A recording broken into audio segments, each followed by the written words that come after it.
पतियों को ये पत्नी भी ऐसी मिली है जैसे शादी के पहले सोचते थे लाड़ी आएगी, लाड़ी के बजाय वो भैंस की पाड़ी आई है। लेटी रहती है, पड़ी रहती है, काम नहीं करती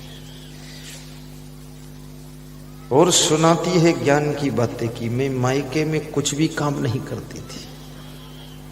मेरे पास भी कोई ऐसा साधक आ जाता है वो मुझको सुनाता है ज्ञान की बातें, बोलता मैं घर में कुछ भी नहीं करता था। तो मैंने कहा ऐसा क्यों सुनाते हो? बोले इसलिए सुनाता हूं तुम्हारे पास भी कुछ भी नहीं करूंगा।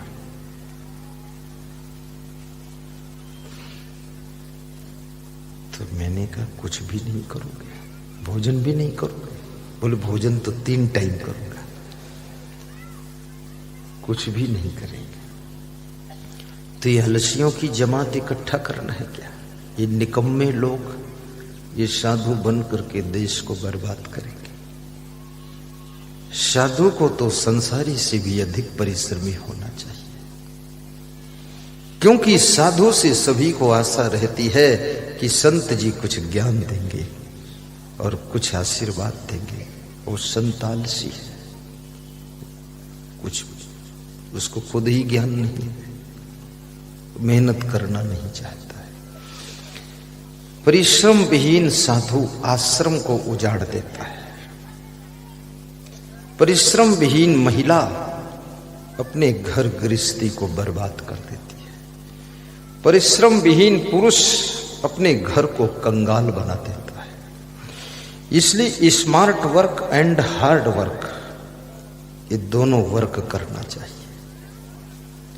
यानी बुद्धि से भी काम कीजिए और साथ साथ में शरीर से भी काम कीजिए। Hard work, smart work.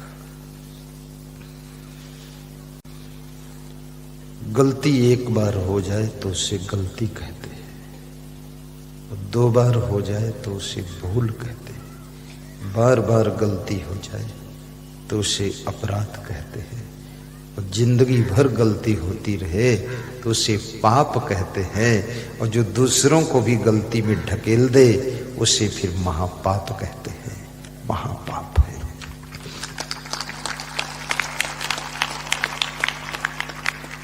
कितने लोग खुद तो गलती करते ही हैं, दूसरों से भी गलती कराते हैं। खुद दारू पीते हैं, दूसरों को भी पिलाते हैं। दारू ऐसे पिलाते जैसे चाय पिलाई जाती है। और मैं निवेदन करूंगा, शराब से तुम्हारे स्वास्थ्य का भी नुकसान है, धन का भी नुकसान है, सम्मान का भी नुकसान है, समय का भी नुकसान है, बुद्धि का भी नुकसान है। शराब से फायदा तो कुछ भी नहीं है। मैं कई शराबियों से पूछा हूं कि शराब पीते हो तो इसमें क्या लगता है, कैसा एहसास होता है? बोले कुछ नहीं है। तुमने कहा फिर पीते क्यों? बोले आदत हो गई है। तो आदत छोड़ दो। बोले छूटती नहीं। तो पकड़े क्यों? बोले मूर्खता बस। छोड़ते क्यों नहीं? अज्ञानता बस। छोड़ोगे कब? मर जाएंगे तब।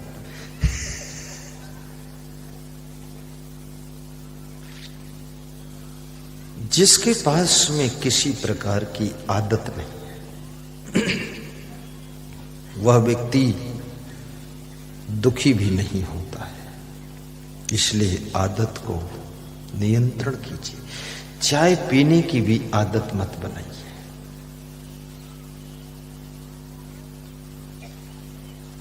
दूध पीने की भी आदत मत बनाइए। मैं अपनी बात करता हूं, मुझे किसी चीज की आदत नहीं, और कुछ चीजें तो मैं लेता ही नहीं। चाय है, काफी है, झंझट खत्म फालतू का। न शरबत पीता, कोई चीज की आदत नहीं, बस ठीक है। मैं अपने संत से कहता हूं अगर रोटी बनाना तो फिर दलिया मत बनाना, और दलिया बनाओ तो रोटी मत बनाओ। क्या फायदा, ज्यादा परेशान हो जाओ। सब दलिया में वही है, वही रोटी है। सारी आदतों को जीतो। और जिस दिन तुम आदतों को जीत लोगे उसी दिन तुम दिखने में तो लगोगे कि इंसान हो, लेकिन वास्तव में तुम इस धरती के सबसे बड़े महान व्यक्ति हो। तुम्हारे पास कोई दुख नहीं है।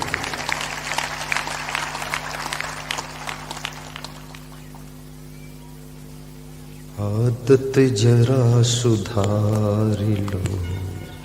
गाइए, कुछ याद वाद है कि नहीं? कुछ नहीं, सब सफम सफाई।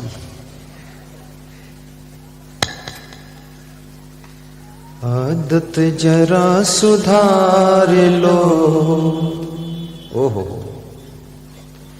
आदत जरा सुधार लो, बस हो गया भजन। मन की तरंग मार लो, बस हो गया भजन। ये फैशन करने की भी आदत छोड़ दो। कभी कभी थोड़ा ठीक ठाक कपड़े पहन लो, कभी कभी थोड़ा मीडियम भी पहन लो, कभी कभी बालों को सेटिंग भी कर लो, कभी कभी तो ऐसे ही बांध दो उसको। कितनी स्त्रियां तो 2-2 घंटे बालों पर कसरत करती है। जय बजरंग बली का लंगोट पहनकर बालों को धर रगड़ बाल भी रोते हैं, किसके चक्कर में पड़ गया मैं।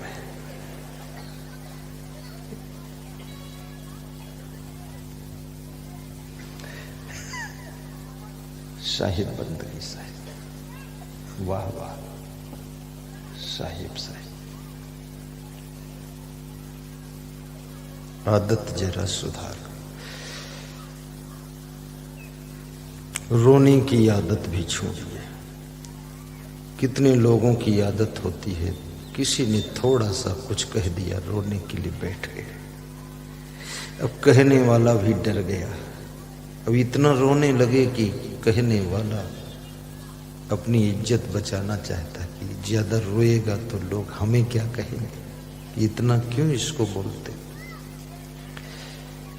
रोने की आदत भी छोड़ो, ज्यादा सोने की आदत भी छोड़ो, ज्यादा खाने की आदत भी छोड़ो।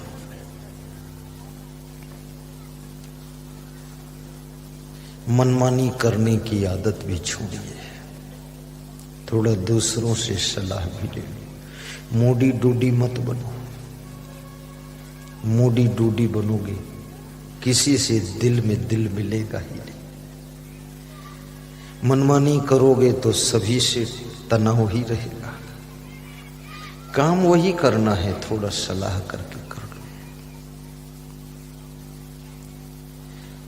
कर्जा लेने की आदत भी छोड़ो, बहुत कर्जा मत लिया करो।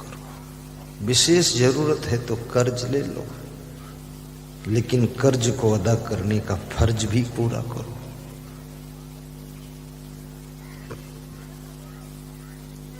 आदत जरा सुधार लो। गंदगी फैलाने की आदत भी छोड़िए। भारत देश में सब अच्छा है, परंतु यहां गंदगी बहुत है। अभी 2-5 साल में कुछ सफाई तो दिख रही है। पैसे का दुरुपयोग करने की आदत भी छोड़िए। कंजूसी की आदत भी छोड़िए। फिजूल खर्ची की भी आदत छोड़िए। अनावश्यक खर्च भी मत कीजिए। यदि आवश्यक है तो दिल खोल कर खर्च कीजिए। मंदिर के लिए खर्च करना है तो दिल खोलकर खर्च करो, लेकिन मदिरालय के लिए खर्च करना है तो मुट्ठी बंद कर लीजिए, बिल्कुल खर्च मत कीजिए। सत्संग के लिए खर्च करना है तो मुकेश कुशवाहा जैसे, हिमाचलपुर के घनश्याम गुप्ता जैसे बन करके सत्संग के लिए दिल खोलकर खर्च करो। लेकिन अगर शराब के लिए खर्च करना है तो दोनों मुट्ठी बंद कर लीजिए। गलत चीज के लिए खर्च मत करो। पैसे कमाइए और पैसे बचाइए भी। और बचे हुए पैसे से अपने बच्चों को, अपनी धर्म पत्नी को अच्छे कपड़े पहनाइए, उनके लिए अच्छी कार लाइए।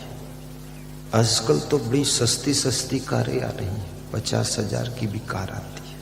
सेकेंड हैंड ले लो, डेंट पेंट करा दो। कोई पूछे कब लाए थे, कह दो बहुत दिन हो गए। बताओ ही मत पुरानी है नई है, क्योंकि शोरूम से निकलने के बाद 6 महीने बाद सब पुरानी ही हो जाती है। सेकेंड हैंड से भी काम चलाओ। अपनी वाइफ को कार में बिठा कर चलो। ये मोटरसाइकिल पर फटफटी पर बिठाते हो, गिर पड़ो तो पत्नी की टांग टूट जाए। और तुम्हारी पत्नी भी बहुत आशा लेकर ससुराल आई थी कि पति के पास जा रही हूं, क्या ठाठ से रहूंगी। और पति देव ऐसे मिले हैं। कितनी स्त्रियों को तो पति के रूप में पाणा मिला है। वो भैंस का पाणा होता है, पड़ा ही रहता है, कुछ काम नहीं करता है। अब उनकी स्त्री जब देखती है अपने पति को तो उसको पाणा की याद आती है कि एक पाणा द्वार पर, दूसरा पाणा घर में बेड पर पड़ा है।